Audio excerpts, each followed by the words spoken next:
മന്ത്രിസ്ഥാനം രാജിവെക്കില്ലെന്ന് കെ.ബി. ഗണേഷ് കുമാർ. രാജിവെക്കുമെന്ന് കരുതി ആരും എന്റെ പുറകെ വരേണ്ട. മോശമായിട്ടാണ് മാധ്യമങ്ങൾ പ്രവർത്തിച്ചത്. സ്നേഹം കൊണ്ടാണ് ഇന്റർവ്യൂ നൽകിയത്.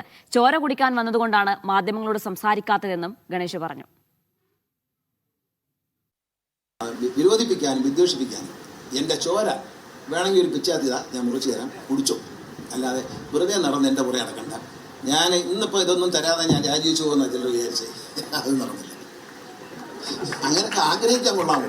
മന്ത്രിസഭയ്ക്ക് ഇനി 5 ദിവസം 6 ദിവസം കാലം ഇലക്ഷൻ പ്രഖ്യാപിച്ച മന്ത്രിക്ക് ഒരു വിലയില്ല. മന്ത്രിക്ക് ഒരു വിലയില്ല ഇലക്ഷൻ പ്രഖ്യാപിച്ചു കഴിഞ്ഞാൽ. അതുകൊണ്ട് അത്തരം സന്തോഷത്തിന് വേണ്ടി നടക്കണ്ട, അതൊരു നല്ല കാര്യമല്ല.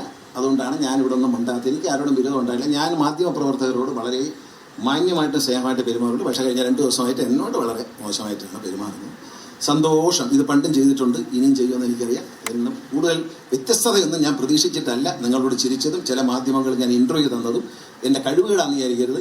ഞാനൊരു സ്നേഹം കൊണ്ട് തന്നു, കുറേ നാളായിട്ട് ചോദിച്ചു തന്നു. പക്ഷെ തന്നതിൻ്റെ ഫലം എനിക്ക് തന്നു. സന്തോഷം. നന്ദി.